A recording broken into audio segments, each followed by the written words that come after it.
We're the Good Neighbor Network, FM 101.9 and AM 1450 Murfreesboro, FM 100.5 Smyrna, audio and video streaming at WGNSradio.com. This is the WGNS Action Line, talking with Rutherford County newsmakers about what matters most to you. Now, your host, Bart Walker. Good morning to you. We're here solving major problems. Age. Do people look older or younger today? We pretty well agreed they all look younger. I won't even talk anymore about it. Any direction we go on that one's going to get us in trouble. Our phone number, 615-893-1450. We're talking law and order this morning. We have guests from the Murfreesboro Police Department. Murfreesboro Police Chief Michael Bown is with us. Michael, good morning to you. Good morning to you. And a lot of things happening at Murfreesboro Police Department. Yes, sir. What, maybe it's just, I've noticed we seem to be having more pedestrians being hit. There was one Friday over on South Church Street. There was one yesterday, not in the city limits, but here in the county out on the John Bragg Highway. And we've had quite a few. What is the reason? Is there a reason? I mean, these are not...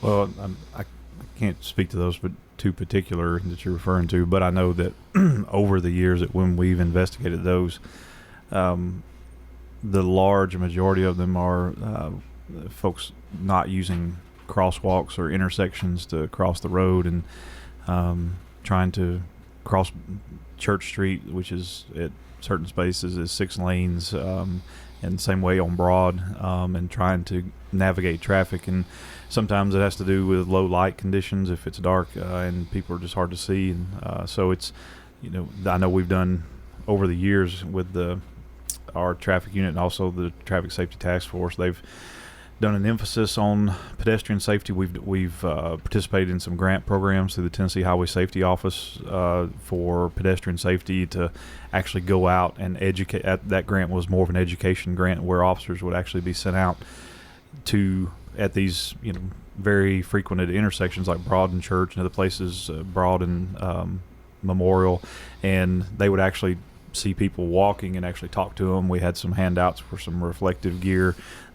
So a lot of it just, I think you have a lot more population that is walking in these areas, and it's unfortunate that a lot of them just kind of get, just like drivers, impatient and want to cross the road where they want to cross, and it's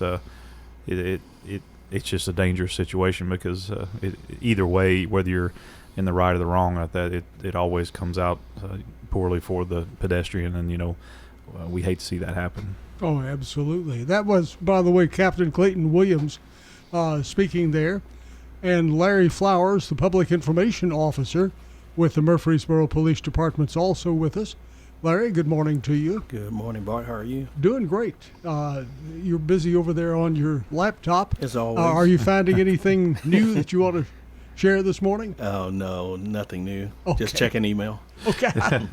I thought we were getting ready to have all sorts of late stories. Or anything new on the condition of that guy who was hit on South Church? Because I know that it's the first time I've seen something like this described as extremely critical condition. Sure. We don't have an update. I had spoken with supervisors on the scene that night, and that's the condition. They told me that he was in very critical condition, and so I haven't gotten an update on that yet. Okay. So, and he was taken to Vanderbilt, the trauma center at Vanderbilt? Yes, he was taken to Vanderbilt. This particular crash happened there at I-24 and South Church Street, and basically just there at the red light where the pedestrian was attempting to cross. And he's trying to cross South Church? Trying to cross South Church is from what I understand, and a car coming on the off-ramp ended up colliding with him. So again, don't have an update on that particular crash, but I'll be sure to check with our traffic supervisor to see if there's any additional information that we can release. and we can pass that on to everybody, because I know people are concerned about that, especially if you saw all of the activity going on there. You get concerned, and you get involved emotionally with that too. Speaking of things that are happening here in the community, there was an armed robbery last night over at the Dollar General store near MTSU, and I was sort of breathing a sigh of relief, thinking that we had seen a reduction in crime in that area. Then this pops up. That's a pretty serious situation. Did they apprehend the person? As of now, they're still searching for that particular male. It's around 3:30 or so yesterday afternoon that MPD officers were called to that Dollar General on Hallsville Pike. Apparently, a lone gunman had walked in and robbed the place at gunpoint, and so he left out heading toward the Groves Apartments. They were able to get K9 to begin tracking. MTSU K9 assisted as well, and as of now, they're still looking for that particular individual. He was described as a person wearing all black. He had on a hoodie, sunglasses, and gloves, and apparently had reddish hair and a beard. And of course, if anyone sees him, just feel free to call Murfreesboro Police. Very good. And that was about 3-something yesterday. Yeah, just past 3:30 yesterday. Wow. Nobody was hurt any, I don't guess. No reported injuries or anything of that nature. Clayton, anytime there's an accident or a robbery of that sort involving the person armed with a weapon, that's a dangerous situation, I would imagine. Yeah, anytime someone committing some type of crime with a weapon, there's always that potential for injury or loss of life, and we take those crimes very seriously. And this is something that our investigators, luckily the store there has some video footage, and we got a decent description. So hopefully, with the help of our team, and if anybody has any tips in the public, that we'll be able to identify this person, and that we'll do everything we can. But yeah, it's always a dangerous situation, and we take those very seriously. Larry had sent us copies of the surveillance picture of the suspect. We put that on our website. That red hair was red. I mean, it was almost orange. Yeah, I saw the photo, and it could be something that was meant to use as a disguise. Maybe it's something that is easily changeable. But yeah, if it's still that way, it's pretty noticeable. It's very, very bright orange. While we're talking about this, and this person fled toward apartments in the area, student housing, basically, is the issue between the community and student housing getting any better? I know you had tried to reestablish some way to work with them, to get them to put certain things into place to reduce problems with their tenants doing things like this. Yeah, I don't know if I'd directly attribute this to student housing in that capacity. I think that what we see is what we've seen in the past was some of the surrounding areas having apartment complexes that were designed specifically for students, individuals. It wasn't really like a family housing setup. You'll see that in a lot of areas, like you go out 96, you'll see that some of the housing setups that are geared towards the quads or geared towards the single student housings have more incidents occurring at those particular properties, whereas across the street you could have a complex that's geared, multi-bedroom set up for families that has less. So I wouldn't directly attribute it to housing on campus or anything like that. Like I said, it's just, I think, just the nature of the design of the complexes that surround the campus that are the issue. Okay, so if anybody has any, if they've seen this person or someone who looks like that person from a distance, just what number should they call? So you can call the Crime Stoppers line. That's always a good line to do. Or you can directly call the 615-893-1311, and we can put you in contact with someone. Those will probably get you the two quickest responses, and definitely just know that we have that Crime Stoppers line out there, and it's still up and running, and something that you can utilize at any time, 24 hours a day. Okay. Don't forget, Crime Stoppers offers a cash reward of up to $1,000 if your tip leads to an arrest and conviction. In the case, and that's determined by the Crime Stoppers board as to how much it is. It's based on, I guess, the danger of the person who phoned the tip in, to a degree that they have to put a value on it. So it's up to $1,000 cash, and nobody, not even the police, know who you are. All the Crime Stoppers members know of is you have a number, and when you get a check, it's not made out to you. It's a cash check. So it's a good program. It is. I tell you, you're talking about that particular incident involving firearms and individuals carrying weapons when they're committing these crimes. We always. I got a text this morning about a car break-in. Didn't happen in Murfreesboro, but just be cautious. These individuals come around late at night, shaking doors and things like that. A lot of these individuals are armed. Some are carrying pistols in their hand. The best approach to any of those situations is if you see it happening, call us. If you have any type of video, make sure that if your neighbor gets their vehicles broken into, anything like that, and you have some things that may be of value, definitely call in and share those, whether it be with us, the Sheriff's Department, Smyrna, wherever you may live. And the big thing is just be cautious about confronting these people at 2, 3 in the morning, because a lot of them are carrying, and some of them are carrying, have the guns in their hand ready to use. So just be cautious on that. Wow, I had not thought about that. So people are actually seeing them in their doorbell cameras and things of that sort. Well, you're picking them up on your Ring cameras, things like that. So, I mean, I know some people get notifications. I think people have them set up different ways.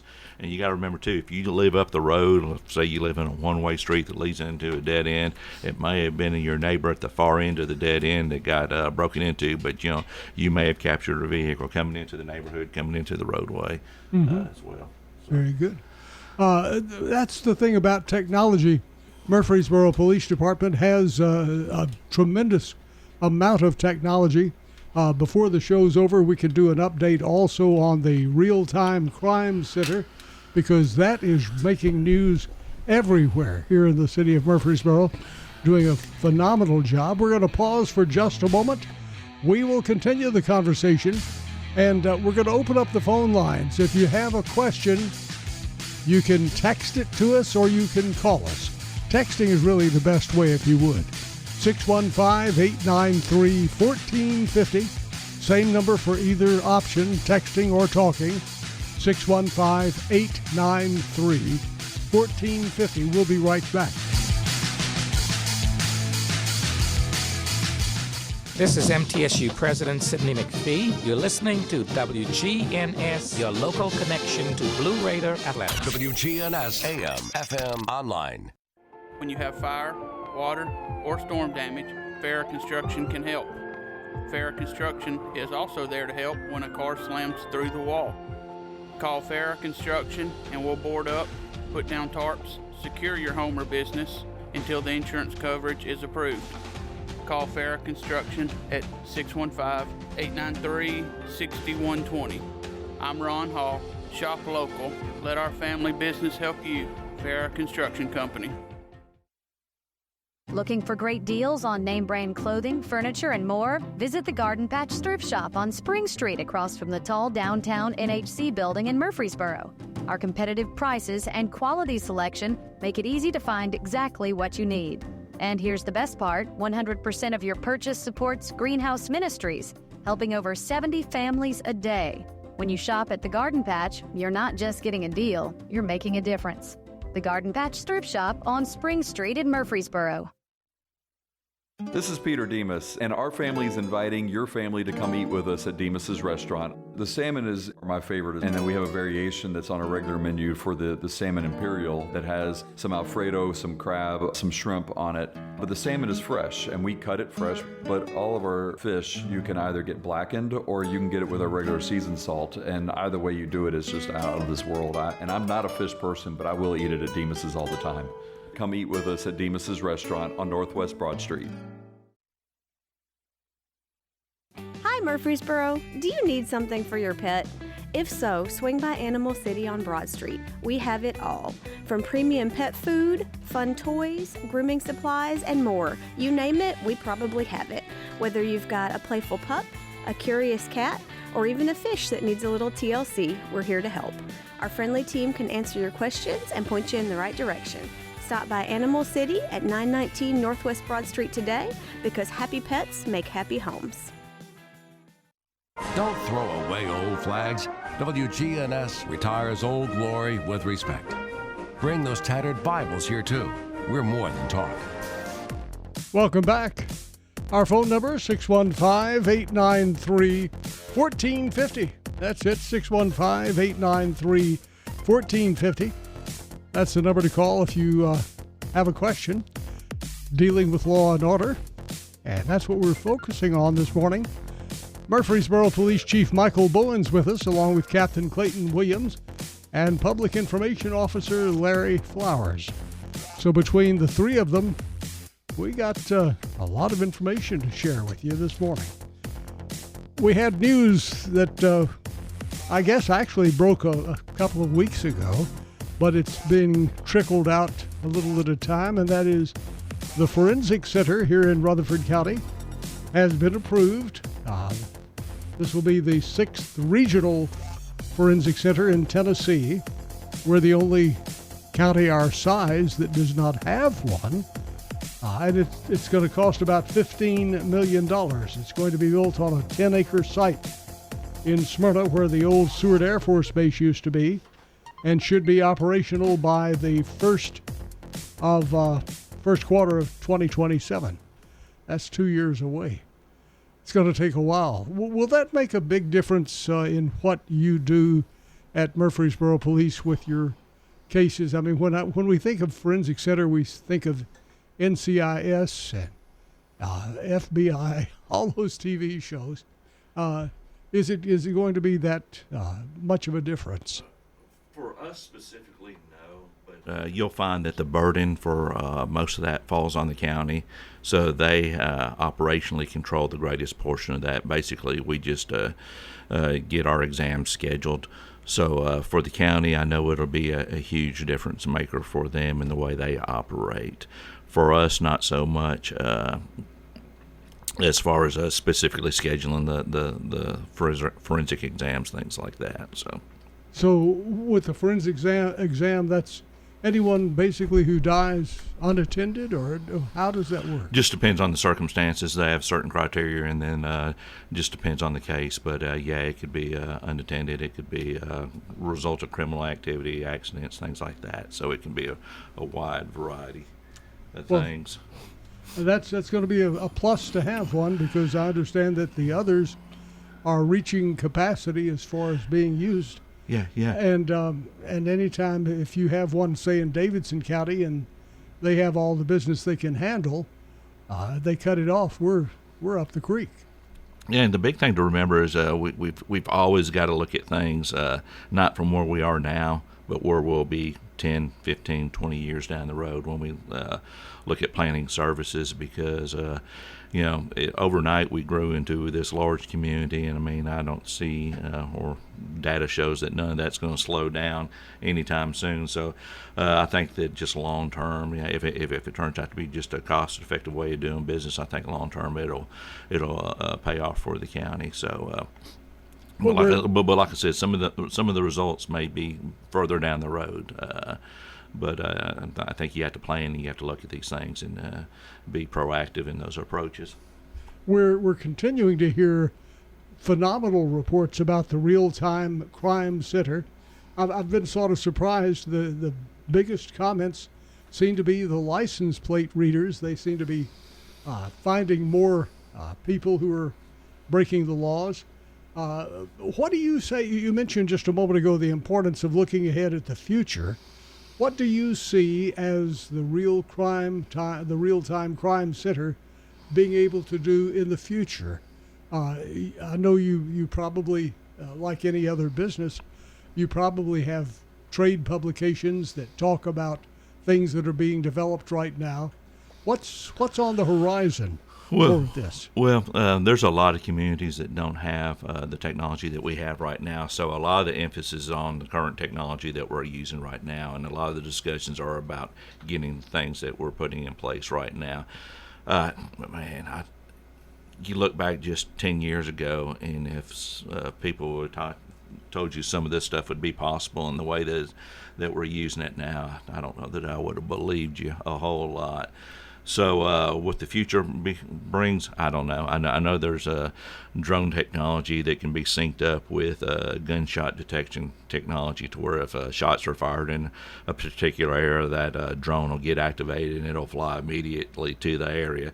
So there's all kinds of different things on the horizon. Now, we don't have that type of capabilities, nor are we currently pursuing it. But it's just, man, I think it's limitless. I know that there's some of the technology as far as gunshot detection. I know that some of the development is looking towards, what other types of things can be detected by that. Specifically, not people's conversations. I'm not talking about anything like that, but specifically in areas where you have a high incident of like street takeovers, things like that. Some of that technology they're trying to develop to be able to alert police when things like that are happening, if nobody's calling in those events, things like that. So there's things like that that are on the horizon. Now, whether or not we adopt any of that or look at any of that technology, that remains to be seen. But there are things out there that are being developed and looked at. So I'd say the possibilities are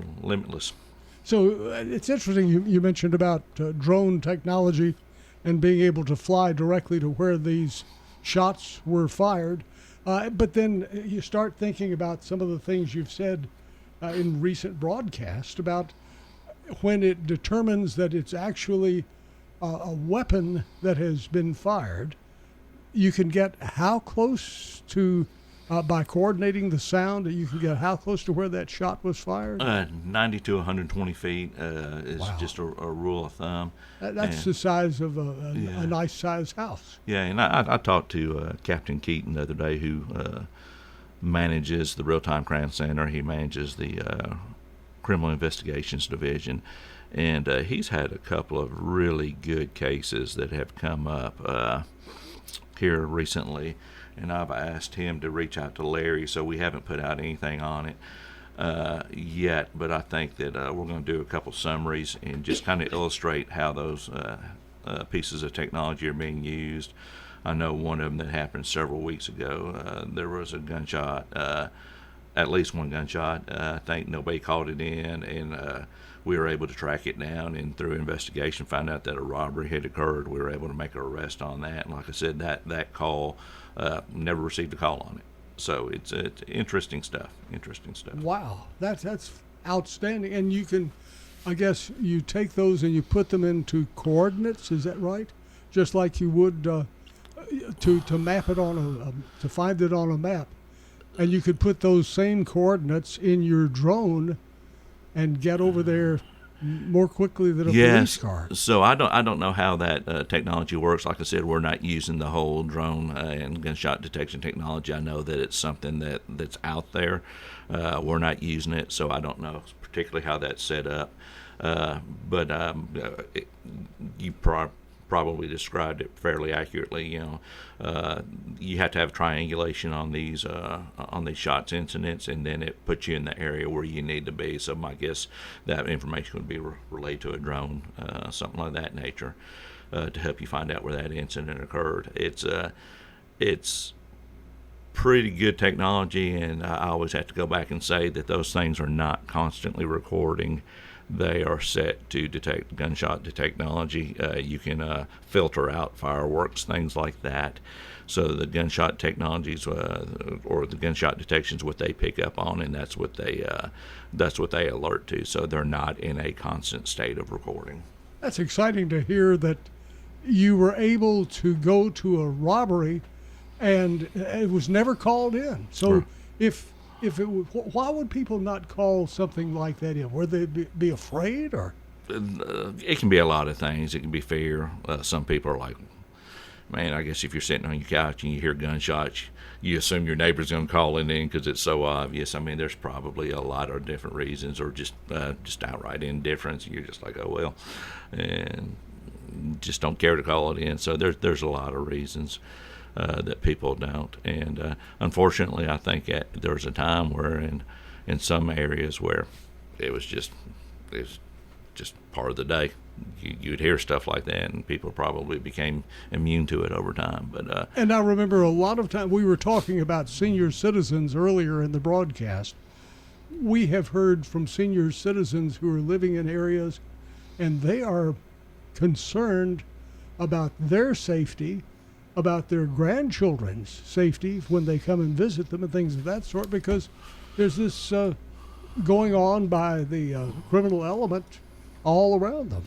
Yeah, and it can happen anywhere at any time. So I don't think there's a place that's in anywhere that's immune from this type of activity. So yeah, just always be aware of your surroundings. See anything suspicious, you hear anything like that. Like I said, unless provide good witness statements, any information you may have if you see any type of crime. And I always go back to just be careful about confronting some of these individuals. I know that a lot of people are like, hey, I'll go out there and get them to stop. I mean, sometimes it's best just to be a good witness. Mm-hmm. Right. And it just seems like the way media used to be involved in years gone by, once you get a few stories out, like this one that you just described, that say, hey, we have arrested a person, we came onto the case and all this, and there were no phone calls. We were not requested by anybody. Came in, made arrests, heard the shots fired and everything. You get a few of those out, and people might start thinking, maybe I ought to think twice about committing a crime here in Murfreesboro. Maybe I ought to go back to Nashville. Right. They and out of all the three pieces of technology, you kind of touched on earlier, the LPR technology is huge. It's definitely a game changer. The gunshot detection type technology was probably the one we were least familiar with, and it hasn't been up and running. It hasn't even been a year yet. So now that everything's in place, we're kind of seeing all three of those technologies running full speed, and it's interesting the things we're picking up on here lately. Like I said, the gunshot detection has really been interesting. A couple of cases we developed over the past couple of weeks, and Larry, like I said, goal is to get a story put out on those, just to let everybody know, hey, this is how it's being used, and here's the results of that use. You had indicated at the beginning of this, because I think we had some people being shot and crawling to the behind buildings and what have you, and unfortunately they would be dead before people ran across them. And you were saying that this might enable you to get to that person, knowing approximately where they are, before, so that a paramedic can help them. Yeah. So, I don't recall a specific example based on that comment, but I think it was one dealing with shooting over near the Kroger store, behind the Kroger store, off of Middle Tennessee Boulevard. Yeah, that one doesn't come to mind. Okay. But in going in line with what you're saying, I think that the head start that the officers get by coming through the detection devices versus people calling it in definitely gives you a head start. And I forget how many seconds. It was pretty good, significant number of seconds that were there quicker. It might have been as high as 45 in some instances, which is which is huge, especially if you do have somebody there that's injured, somebody there that's bleeding, things like that. It lets you get there and get in that area quick enough to render aid if that's necessary. So, absolutely. Makes a big difference. Yeah, because sometimes, I know it sounds cliche sometimes, but literally sometimes seconds do count in some of these instances. Here's a question. This person says, I have a Ring doorbell camera. I don't see too much on it, but I hear so much about how you've found things from different doorbell cameras and things of that sort. How clear are those pictures, and shouldn't we try to get the clearest ones that are possible for regular home use? How do I determine which ones are the best? Research. That's the biggest thing you can research, and there's probably a top company out there that does a lot of it, and it's amazing, the technology, the quality. Man, just this little stuff that you're sticking in your house now far surpasses what was seen in a lot of businesses 20 years ago. It's amazing, the quality, the ability to notify you if you're not at home and let you know that, hey, somebody's at your front door. Man, yeah. It is. I just go back to the show where the guy introduced this topic and they turned him down, and I'm not going to mention. And now you look at how effective it's become, and I know affordable is a relative term based on your circumstances, but for most individuals, this has really become affordable technology and something that's not money wasted, in my opinion. Yeah, and depending on your comfort level with that, a lot of those brands have they have a community app where basically it allows you to join the network in your neighborhood.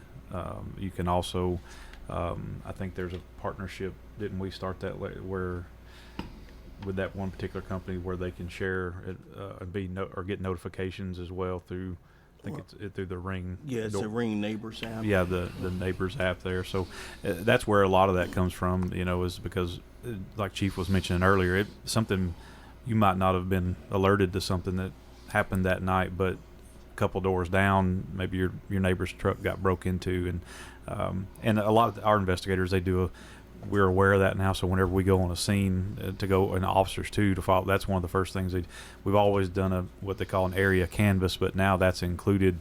Now that they're technical, I don't want to use words, but these cameras are out there in this footage. That's one of the first things they go to check around the surrounding areas. Like, hey, is it possible this incident was captured on camera and we have a suspect? So it's, we appreciate that, and everybody's been real cooperative about it. And anything that helps take care of those problems faster, people are willing to help us with. No, this is something somebody asked, and we can just sort of get your feelings on this, where people are seen walking through the backyards, just meandering through the backyard, 3 o'clock in the morning, say, or 2 o'clock, or sometime they shouldn't be out there walking through the yards. When you hear things like that, does that concern officers also? I mean, it would be frightening for an officer to come across one of those people while they were out there answering a call. Yeah, so absolutely. So as described by you just now, that's definitely instances. If you're picking up that kind of activity, you can call in, and we can send a patrol car by to check on that, because that's not what I'd consider typical behavior for people to be wandering through yards. So definitely warrant at least us to come out and check things out. And now, can you set these cameras where they alert you that somebody has triggered your camera? Yeah, I know an individual who has a neighbor who has theirs turned on to where every time he goes out in his backyard, it comes on and tells him that he's being watched, and it's like, yeah. So interesting. I'm watching you, Big Brother. Clayton knows where I'm. Yeah, I know where you're going. Yeah. Some people do kind of obsess about it. They're really customizable. You can set up what they call geofence on a lot of them, to where you actually box the area on the screen of your phone that you want to get notifications about, so you don't, because we get that question a lot about other people, like, well, I think they got it pointed at my house. There's ways, even though it's there, they can limit that to certain areas. It may be pointed in that direction, but it's not looking. It's because most folks, unlike that particular example, you'd be getting alerts all day long. I mean, if a bird, a squirrel, things like that. Yeah. So it just detects movement. So yeah. Now we got a question here about have the robberies in cars, people leaving the cars unlocked, has that increased? So when we looked at all of our numbers last year for crime, and I always have to be careful about how I say this. So crime numbers are down across the board for comparing 23 to 24. Of course, we have to look for the long-term trends. Is this a one-year anomaly? You just really have to look at those numbers and just look for trends. I know our calls for service were also down last year, so those were good indicators. But man, as soon as they go down, they can turn around and go the other way and go back up on you. So everything we're seeing right now from 23 to 24 showed a downward trend. Now, will that continue to 25? Don't know. We don't know.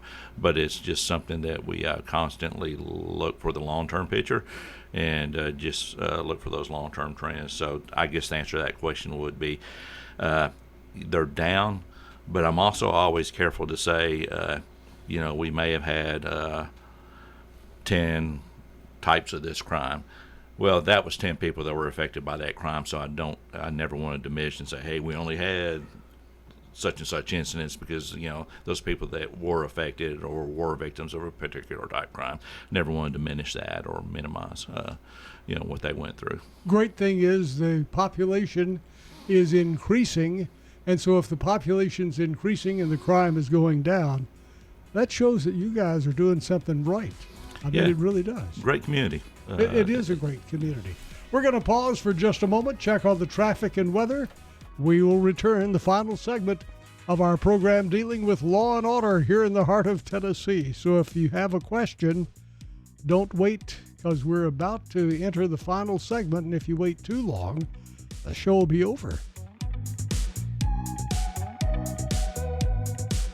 We're News Radio WGNS 100.5, 101.9, 1450. Online and on your phone at WGNSradio.com. Market declines, unemployment, oil prices. Don't let headlines derail your long-term financial strategy. I'm Edward Jones Financial Advisor Lee Colvin. I'll work with you to help you understand the impact of short-term events and how to be positioned for the long term. We provide the tools for a disciplined approach to investing. Call 615-907-7056 for an opportunity to discuss your situation. Edward Jones, Making Sense of Investing, member SIPC. Get old. Old National Bank, that is. Old National Bank has the experience and service you need to buy a home, make investments, even online and mobile banking. Old National Bank is in the borough on Dr. Martin Luther King Jr. Boulevard. Old National Bank at 2230 Dr. MLK Jr. Boulevard, which used to be Mercury Boulevard. Visit us and enjoy warm, homemade cookies at Old National Bank. Old National Bank, equal housing lender, member FDIC. Good morning. Still some traffic volume trying to get through Hendersonville as you come out of Sumner County right now, westbound on Vietnam. That's here at Conference Drive. It's trying to load up again up through Spring Hill with that heavy traffic volume on 65 northbound coming out of Murray County into Williamson County. It remains busy but moving. Let's keep it that way on 24 west up through Antioch. Pushing in right now from Murfreesboro, Rutherford County towards Nashville. Hey, when you need dependable towing here in Middle Tennessee, call STR Towing and Recovery. I'm Commander Chuck. You're on time traffic. A wind advisory is in effect for the forecast area. A few spotty showers and thunderstorms at times this afternoon. Partial sunshine develops with a high into the mid-80s. I'm meteorologist Jennifer Wojcicki on News Radio WGNS. Currently, it's 69.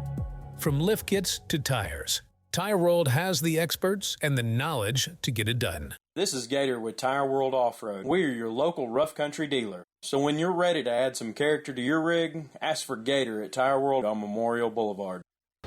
It's the boys of summer. You're listening to Rutherford County's home of the Atlanta Braves. I'm Ben Ingram, and this is News Radio WGNS Murfreesboro, Smyrna. Welcome back. Well, I was out in the car the other day and heard the Braves baseball and thought, man, spring is here. I could almost smell the cut grass. Our phone number, 615-893-1450, the final segment. Murfreesboro Police Chief Michael Bown with us this morning, Captain Clayton Williams, Public Information Officer Larry Flowers. Chief, we need to go back and sort of tie up a loose end. We were talking about apartments in the area of MTSU, and you had something you wanted to share. Yeah. Just I kind of left that topic open when it was brought up earlier.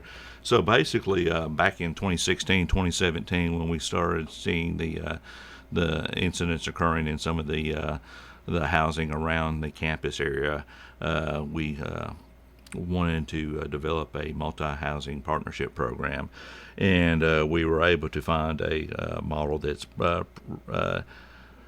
nationally recognized. So we tried to get that up and running.